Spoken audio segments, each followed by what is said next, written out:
I'm Freddy Francis. Welcome to this laboratory section of our course. So, as you would have seen in the video, this week is dedicated for optical amplifiers, and which is the most popular optical amplifier is the EDFA, Erbium Doped Fiber Amplifier. So, Erbium Doped Fiber Amplifier came into the forefront in the early 1990s, and it caused a real revolution in the capacity of optical fiber or the capacity used in the optical fiber. So, as we know, a single wavelength can be amplified using a SOA, but EDFA has a very big optical bandwidth, so that multiple channels can be simultaneously amplified, which made WDM, wavelength division multiplexing, possible.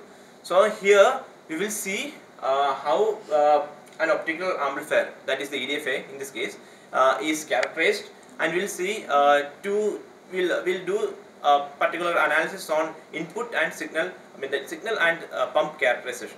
So as you can see here, this is the setup we are using.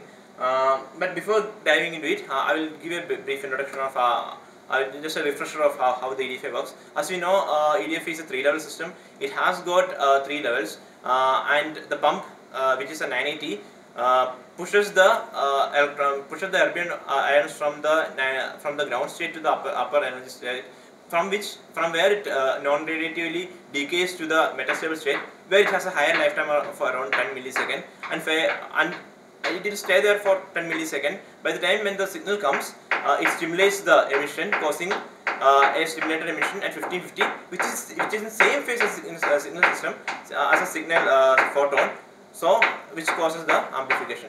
So this is how the EDFA works. You might have studied this well in the lectures previous to this lab recording. So in this lab recording, what we are focusing is how we will show you how an EDFA system is characterized, and how signal and pump saturation is studied. So I will start by introducing you to this particular kit. This kit is manufactured by Fiber Optica, which is called the Light Runner kit. So this box is the hardware part of it, and it is connected to this particular PC, and this is CPU of the PC. So as you know, it's slightly old kit. There is an updated version of this available. Now we'll take a closer look in the Light Runner kit. So here we have 5 lasers here. Each of them working at 1510, 1530, 1550, 1570. These are the IR lasers, and we have a 1660 laser here, which is the visible one. Okay, so this is the laser section, 5 lasers here. From here we will take a connection out. Each of them can go up to 1 milliwatt, around 0 dBm of power can be output out of each of them. And correspondingly we have detectors here. All of them are indium gallium arsenide detectors, 5 of them here. So PD1, PD2, 3, 4, 5. Last one is visible, which is corresponding to the 660 nanometer. And interestingly, all of these detectors are broad spectrum detectors, so they can detect from 1000 to 1700 nanometer, which means that all of these lasers can be detected by any one of these photo detectors. As we know, the photo detector converts the optical energy to electrical energy. So the electrical signal can be taken out from this BNC port here. We'll see the other optical components of the kit. Here we have the EDFA section. Here in this here you can see that there's a coupler here. There's a EDFA that is sitting inside the kit. So we have to take the output out of this coupler. It's a backward pumped setup we are using here. Now we have the mux here. We have the DMux in this section. So mux and DMux will be taught later. We are not using that in this particular experiment. Similarly, we have a circulator here and a coupler here, and FBG is provided here along with a variable optical attenuator, VOA. So these components are not used in this particular experiment. And there is a section for photodiode characterization. Again, you will see photodiode characterization, but probably not using this kit, but there is a provision provided in this kit for photodiode characterization. And in the other end we have the communication modules.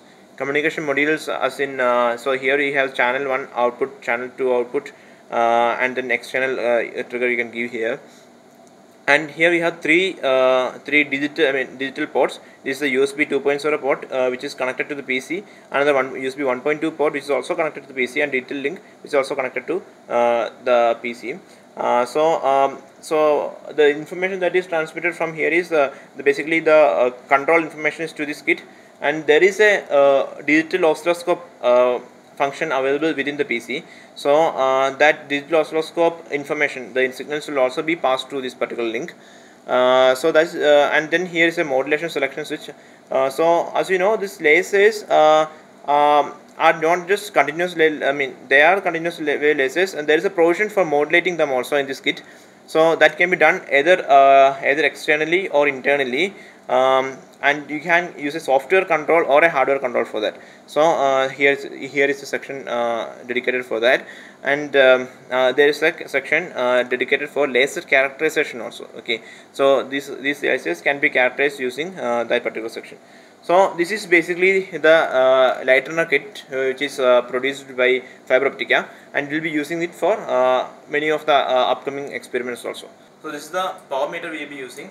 As you can see, it has a wavelength selection. Now it is 1310. You can change it to 1550. It's a 1550 now. Low is that it is in the lowest power point, and then you can, the backlight is then you can convert from dB to milli nanowatt to dB. Then it's 0 setting. So this is the power meter. We'll be using this for the experiment rather than using the details of this kit. We'll start the experiment by making the basic connections, and as you know, this is the optical fiber patch cord. It's a SAC patch cord, and here you have two ferrules at the end. So in an early experiment we have demonstrated how to couple light into an optical fiber. So this is a single mode optical fiber, 9 micrometer core diameter. 9/125 micrometer is the specification for this single mode optical fiber. So in an older experiment, we have shown you how to couple light into a single mode fiber, and if you have seen that, you will remember that it was slightly a laborious task getting the light to focus into the optical fiber and making it go through the optical fiber. It's 9 micrometer opening, right? So it's very difficult to focus light into the optic fiber and make it propagate. So here we have something much more similar. We have a connector, we have ferrule like this. So all you have to do is you have to connect the optical fiber into this particular slot. So before doing that, optical fiber is highly allergic to dust, as in any amount of dust in the fiber tips can really damage the fiber and the lasers also. So you have to make sure that you properly clean the fiber before making each connection. For clean the fiber, use something known as a fiber cleaner here. It's basically something like a tissue paper which is rolled in, and you can like pull it like this. So you take a fresh patch and then you pull down like this. You take it up, pull down, push up, pull down, push up, like. So you have to do it in one direction, and you like change the direction which you are doing it. So now that this fiber tip is cleaned, I think we have demonstrated this particular cleaning process in another experiment video before. So now this tip is clean. You can take off this cap and then put it back, push it in like this. Should go in with a tick sound. So if you can hear the sound, yeah. So care should be taken that whenever this laser is always kept closed so that no dust accumulates on the laser output. So the fiber has gone in. So we'll see the power that is coming out of this particular laser.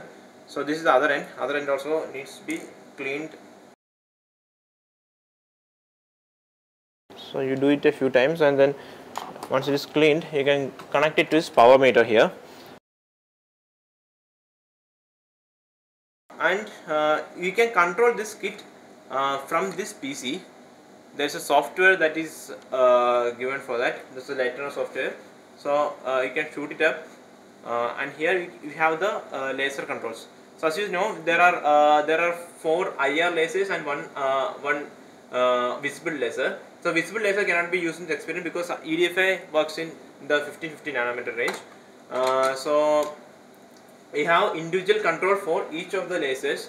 If you can see the mouse, this is the control for 1510, 1530, 1550 and 1570. You can turn off the other lasers other than the one which is relevant, 1550 in this case. So, so what is this frequency? So it's of course not the laser frequency. Laser is lasing at 193 point something terahertz, right? So this frequency is the modulating frequency. So there is a provision to modulate the laser light that is coming out of your laser. This is for communication purpose. You can get a modulated signal. Now the in this case we don't want any signal, any information to be modulated in the laser light. So we keep those in the continuous mode of operation. So what we have is a continuous laser without any modulation. Okay. So this duty cycle kicks in when we have a modulation. Okay. So it's like how much is the duty cycle you want to use for the modulation. So in this continuous mode there is no duty cycle as in. And then we have the laser power section here. So laser power can be increased in steps of 1 up to step 60. So so there is no current, there is no equivalent current that is given. Instead you get step sizes. So within each step you will be increasing the current which is driving the laser in small steps, and we can see the output in the power meter. Of course, as the current increases, the laser output increases. So the laser characterization will be covered in another experiment video, which probably I think it should be done in the next week or something. So that's all that is here, and here is the detector section. If you have the detector connected, so what you have is the detector output. Here here it automatically does whatever is coming in this PD, and if you connect it here, it will be detected in the channel 1 or channel 2 of the DSO. There is a software DSO that is available, which makes use of this communication links. We will go back to our experiment. So here, if you have the detector being used, then you will get the microwatt, how much microwatt is falling in each detector in this particular boxes. So so that's basically the software for this particular experiment, software section of this particular experiment. I will go back to and see how much power we are getting for a step 30. So we will keep the laser power in step 30, and let's see turning it on. Okay, start the experiment. So here you can see that there is a LED indicator here that goes on. So you can see that the laser is on now. So it is highly, you are not expected, or you should not look into the laser light because it can harm your eyes, but it's like almost 0 milliwatt only, means that we are probably safe, but it is always it's highly recommended not to be looking into it. Now you can see the power readings here is minus 23 dBm, so that's step 30. So I just stop this and I'll increase the power level to step 50 or something, and you can see that you can see that, and turn it on, you can see this is almost minus 1 dBm, and we'll see how much is the maximum power that is available. We'll put step 60 and start the experiment. So we are getting around almost 0 dBm. So almost 0 dBm is 1 milliwatt of power. That is almost the rated output of this particular laser. Now I turned off the laser, so the power has gone back to 0. Now we will see how the connection is done. Okay, so you can see from the connection diagram that the laser should be connected to the EDFA input. So I'll take this.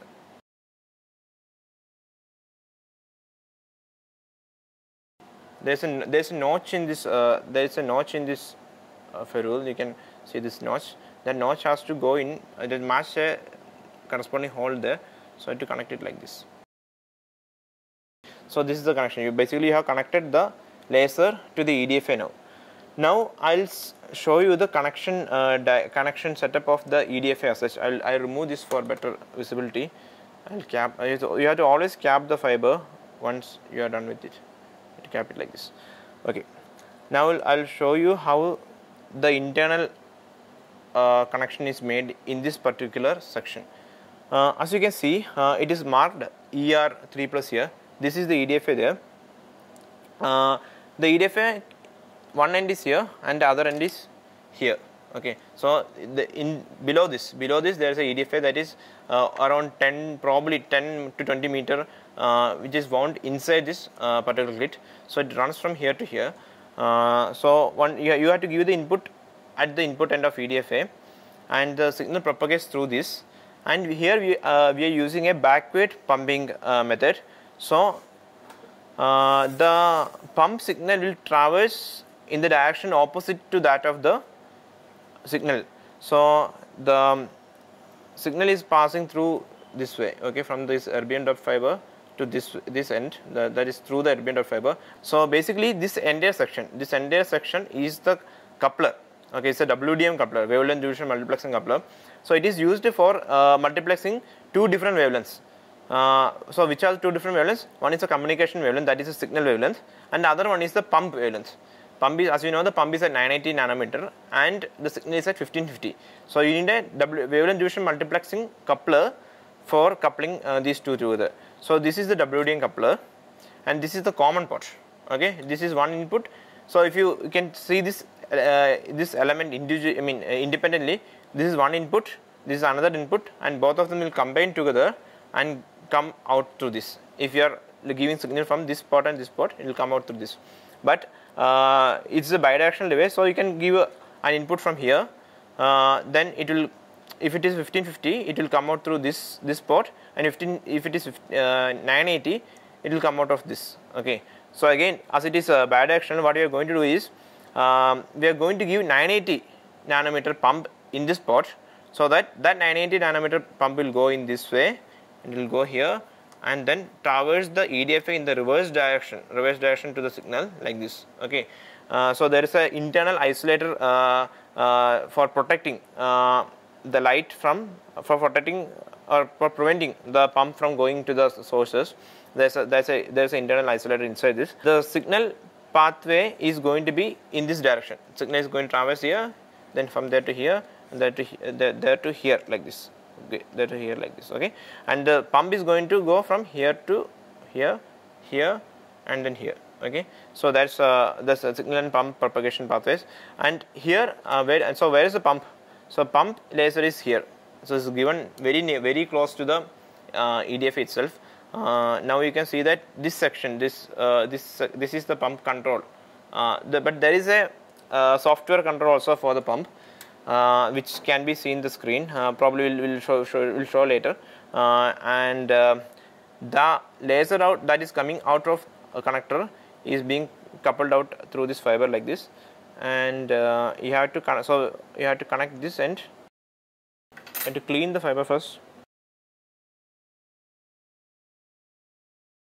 This EDFA pump laser is having much more power because it is acting as a pump, right? So it has around 100 milliwatt of power, almost 20 dB power that is being output of this particular port. So special care has to be taken about the laser safety in this from the laser that is coming out of here, and also you have to make sure the laser is very clean. So if there is a fiber, if there is a dust particle in the fiber tip or something, there's chances that it can get burned and destroy the fiber end. So special care has to be taken about this particular laser and its output and its corresponding outputs. Signal has to be given to this end of the fiber, right? So you have to the signal has to go to the input end of erbium doped fiber amplifier. Now that you are done with familiarizing with the kit and the basic circuit diagram, basic connection diagram, now we'll see how the actual experiment is done. Okay, so we'll start the experiment with characterization. Okay, so as in most of the other experiments, we have to characterize the laser first. You have to characterize the pump laser and the signal laser. Of course, there are two of them, and then you have to characterize the coupler that is here. Okay. Characterization is pretty simple in this particular setup. As you know, there are 60 steps in which you can change your laser power. So you change it from 0 to 60 and note down the corresponding power measurements. So laser is a threshold device. So as you increase the current, so with each step the current is getting increased. You increase the current, you see that the output light increases, and there is a threshold in which it starts to increase substantially, and beyond which it is a linear response from there. So that is the characterization for both lasers. So in case of the signal laser, what you have to do is you have to put in the continuous mode and then take measurements from 0 to 60 and note down the corresponding measurements in the power meter. You have to see the power meter readings corresponding to each step. So unfortunately, they have given only step measurements. They have not giving the actual output power measurements. So you have to use a power meter for getting those values. The same goes for the pump laser also, 980 nm pump laser. The only difference is that the signal laser will max out at 0 dBm, and the pump laser will go around up to 100 milliwatt. That's around 20 dBm. So it's actually slightly more than 20 dBm, I think. So you have a higher power coming out of pump laser. You have to characterize both of them. Okay. So basically, what you are going to do is you are getting the x and y axis of x-axis of your experiment in this characterization setup. So once you are done with the characterization of the laser, you have to move into characterizing the coupler. Okay. So this is where it gets a bit tricky, this experiment. So there are different components that is present in the link, right? So basically, what is gain? Gain is the total output in dBm minus the input in dBm. That is as simple as that. It becomes complicated by the fact that there are multiple other components which is causing a loss in the output before reaching the reaching the detector or the power meter. Okay, so these losses that is incurred within the link are actually compensated by the gain of the EDFA, right? So the gain of the EDFA has to be high enough to compensate for all these losses and still provide enough gain for the signal. So the net gain of the EDFA is actually the output power in dBm minus the input power plus the total amount of losses that is incurred within the link, right? So we have to characterize each component in the link to get to know how much loss is incurred in each of the component. Add those losses to the final gain you are getting. Okay, so you will get the net gain. So that is how ideally that's how the experiment needs to be done. But in this experiment, we are slightly doing a shortcut which will be described later. But for the time being, we will show you how to characterize the coupler. Okay, so characterizing the coupler or almost any other optical component is very simple. All you have to do is give the input signal, give a good optical laser input to the input part of the device, and take the output.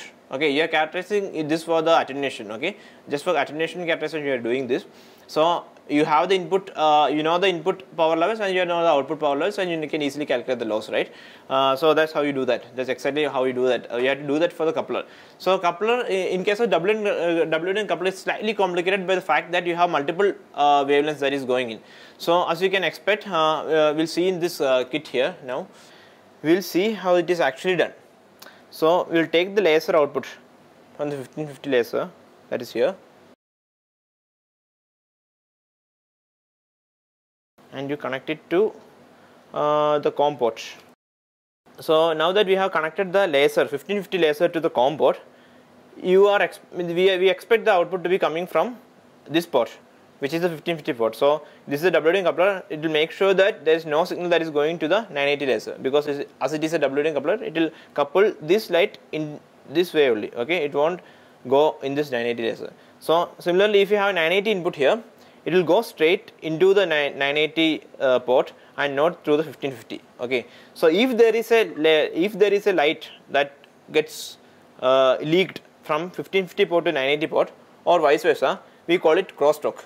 Okay, so basically we can characterize the crosstalk and attenuation of each channel of the WLAN coupler in this step. Okay, so we have connected the 1550 laser to the COM port, and we can take the output from this 1550 port.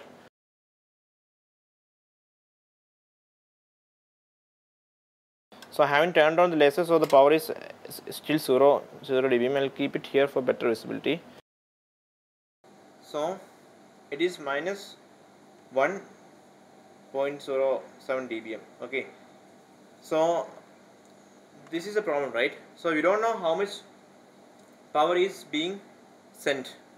That is why we should always characterize the laser first, laser and the 980 laser. So the first step of doing this experiment would be characterizing the laser 1550 laser here, and then characterizing the 980 laser here, and then only you can do this characterization experiment. But as we have already seen the last step, the power was less than this. It was around 0 dBm. So now we have 1.2 dBm. So you have a loss of around 1 dBm.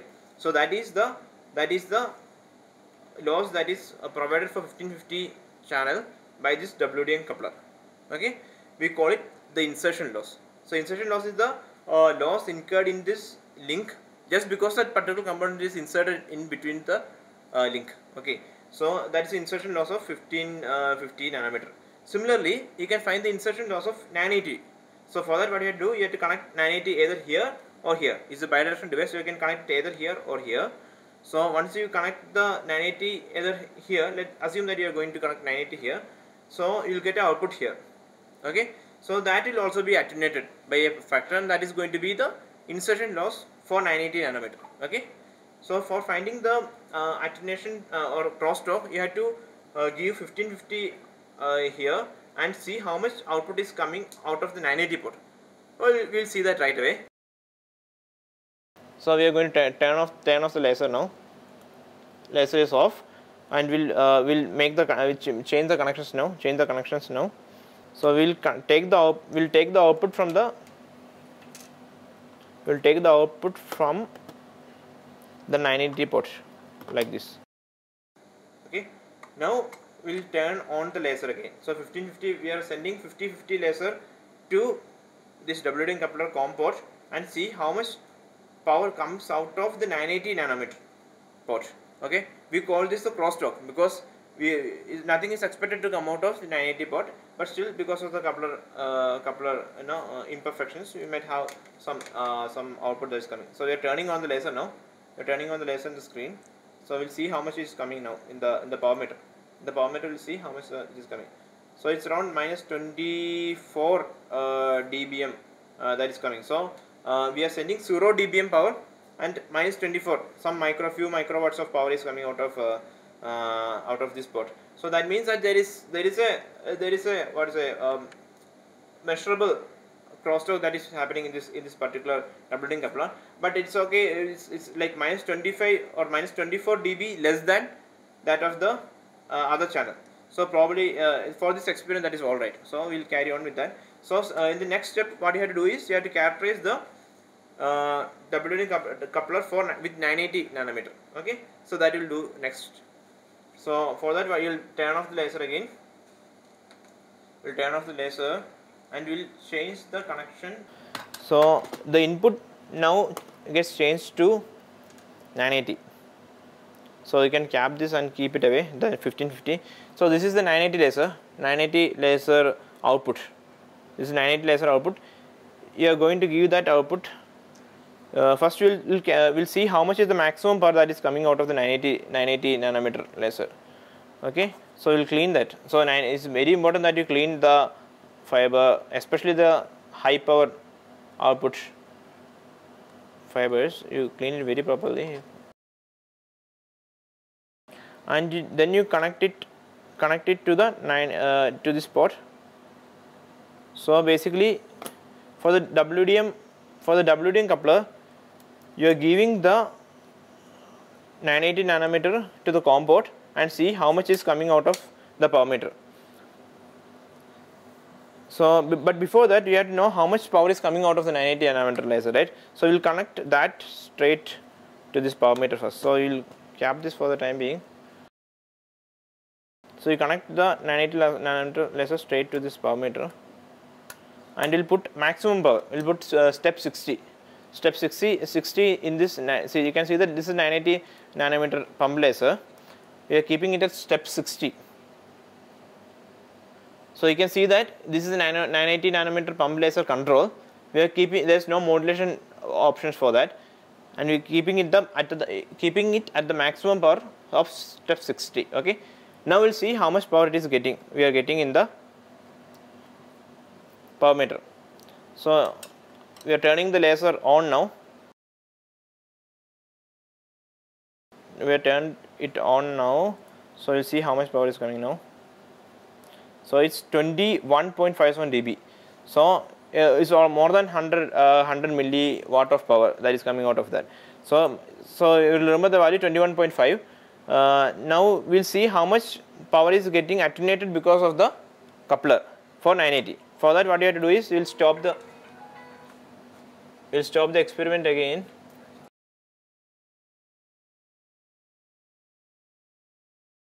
So we have taken the connection out and we will connect it to the input port, the COM port of the coupler, okay, the common port of the coupler, and then you see how much is the output. Again we use the power meter for that. Okay, now we will turn on the 980 with the maximum power. So maximum power, as you remember, is 21.54. So we'll see how much is coming now as it passes through the WDM coupler. We are getting only 19.2. So that means there is some significance. Almost 19, right? It's almost 19 now. So almost 2.5 dB power is being lost in this particular setup. It's actually decreasing a bit. So that means that this WDM coupler gives higher attenuation for the 980 nanometer laser. So you have to note down this value, so that these are the losses that is incurred in the optical link, additional to the actual fiber losses. So your actual gain of the EDFA is going to be the output power in dBm minus input power in dBm plus these losses. Okay, so that's what it is. So I'm going to turn off this now. We'll go into the actual experiment. Now that we are done with the characterization, we'll move into the interesting part of the experiment. We'll do the actual amplification experiment. Okay, so for that you have to do the setup first. So you take the laser output from the 1550 as usual using this fiber. You connect it to the EDFA. You connect it to the EDFA like so. So now the 1550 laser is connected to the EDFA. From the EDFA output, you have to connect it to the WDM coupler. So there is no internal connection here. So you have to take a passcode and connect it to this coupler. So basically, it's two different entities. This is the coupler and this is the EDFA. You are connecting the EDFA to the coupler using this particular fiber. Okay, the EDFA output is connected to the coupler using this. So now we have your signal coming through this fiber, passes through EDFA and coming to the common port of the coupler using this fiber. Okay, now the output of this particular 1550 wavelength can be taken from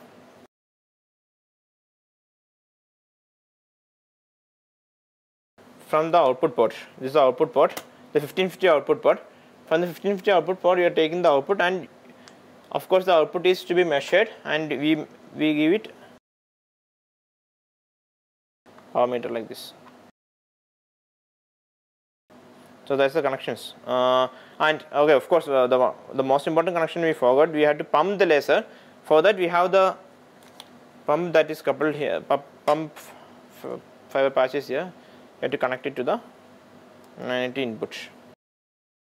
So I'll explain the connections once more.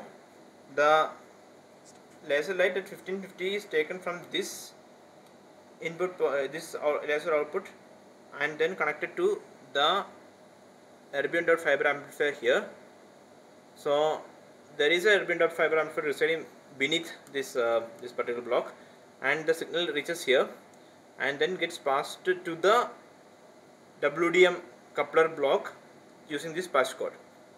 So the signal reaches here, and from there the signal gets routed to the 1550 port, that is this. So you get routed internally through this port to this output port, from where it is connected to the power meter. So from where it is connected to the power meter here. Okay, now for the pump laser, the pathway is like the pump laser is residing below this particular port. From there you are taking this laser output through this particular fiber to the 980 nanometer port of the WDM coupler, and the pump goes in the backward direction, in the other direction, the opposite direction to the signal. So the pump goes from this port to the common port in this direction, the other direction, traverses this particular passcode in the other direction, and then traverses the erbium of fiber in the backward direction like this. Okay, there is a isolator here for preventing the high pump power to leak into the input laser. So this is the basic setup we have to use. Now we'll see whether we are getting gain using this setup. Okay, as a trial case, we'll put maximum power through the 1550 laser, and we'll put maximum pumping also. Okay, so both are at 60 step 60. Okay, so that's as you remember, this step 60 of the 1550 laser corresponded to around 0 dBm, right? Now we are going almost 100 milliwatt of pumping. We are giving almost 100 milliwatt of pumping. Now start the experiment and see how much is the output we are getting. So starting the experiment now. So we are getting almost 4.8 dBm of output. That means you have a gain of around 4.8 dBm because your input was around 0 dBm, right? So that is the base gain you are getting, but it's actually over and above the losses that is incurred in this particular setup, right? So if you remember, you had at least 1 dB of loss in the WD coupler just for the 1550. So your gain is easily more than 5 dBm. But this is not an ideal case, as in we are giving too much of power. We are giving 0 dBm of power in this particular case. So this is not a small signal scenario. Okay, so next step in our experiment is to see how the EDFA gain changes when you change the input signal and the pump signal. Now that you have seen the EDFA gain for a single input and a single pump power, we'll see how the gain changes once we vary these parameters. So which leads to the signal and pump saturation effects. So as you remember from the lectures, the pump saturation happens if you are giving too much pump and there is not enough erbium ions in the ground state for absorbing this. Your gain is not going to keep increasing linearly like this. It is saturated because of the lack of erbium ions in the ground state for absorbing this pump power. So which leads to the decrease in gain. The gain eases off, and that causes the pump saturation. In case of signal saturation, what happens is that the input signal that is coming should be too high, that there is not enough population inversion for sustaining that kind of a high output in the laser. So if you keep increasing the input signal, it will become tough for the EDFA to laser to provide that much output power because of the lack of inversion, because all the inversion is getting eaten up by the incoming signal. So this is the phenomenon we are going to observe in this particular experiment. So we'll see a few of the results now. Now that we've seen a single case of EDFA amplification, we'll see how the input and the pump saturation is affecting the outputs. Now I will start the experiment with pump saturation. Before that, I'd like to point out that whatever values you are going to see here is actually not exact the gain we are getting, because the coupler losses are not added in this particular case, right? So what I am going to show is that we will turn on the laser to show you some values, and then turn on the pump power will show the amplified values. So the difference between them will give you a gain, but that is not exactly the gain because the coupler losses are not taken into consideration for this particular case. So still we are showing this experiment just to give you an idea about how this experiment is done. For getting the astral curves, you have to add the losses, the coupler losses and other losses to the equation. Okay, so this is just a quick view of how the processes comes in. So we start with the pump saturation. So we'll keep the signal level around some 45. I'll start the experiment without the pump. So without the pump, let's see how much power is coming.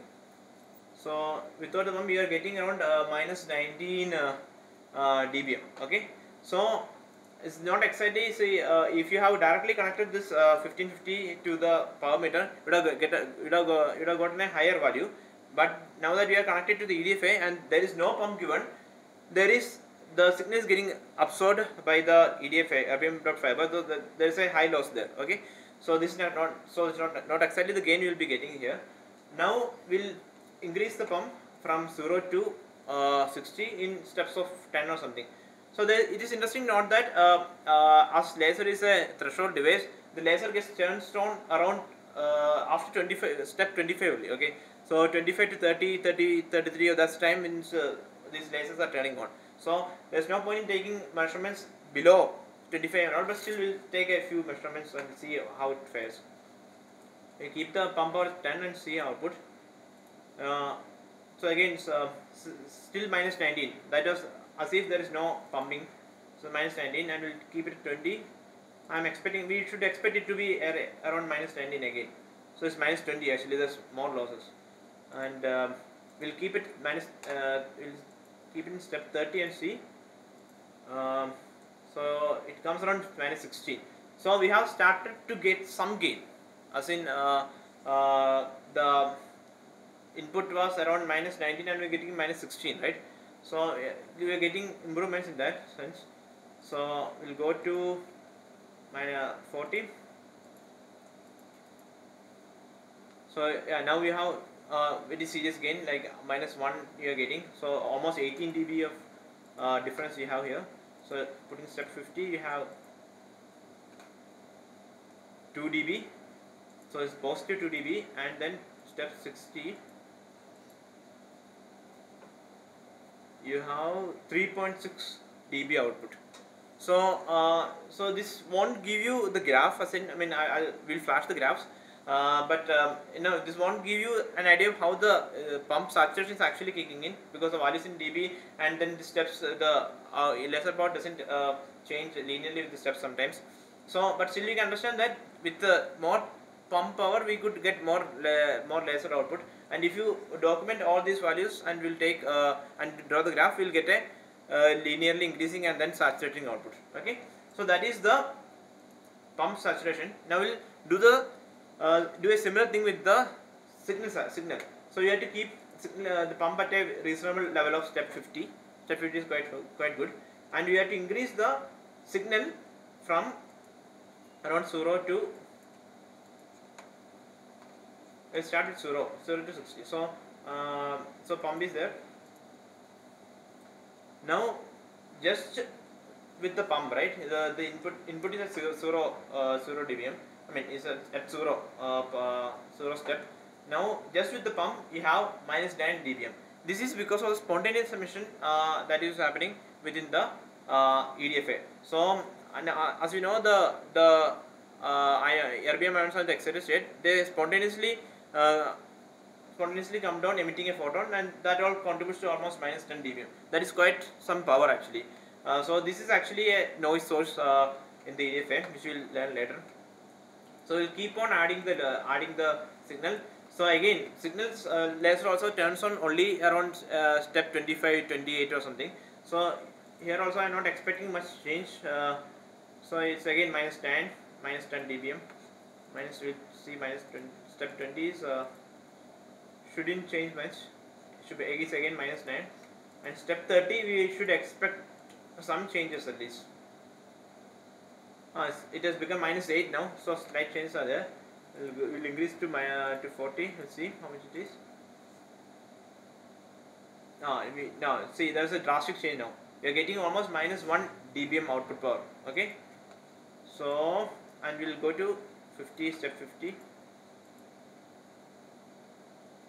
So it's minus 1 become 0.4. So with the 10 step increase, you are getting only 1 dB increase.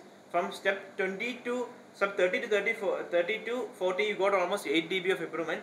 From 40 to 50, you got only almost 1 or 2 dB of improvement. So that itself shows that there is some kind of saturation happening with increased signal.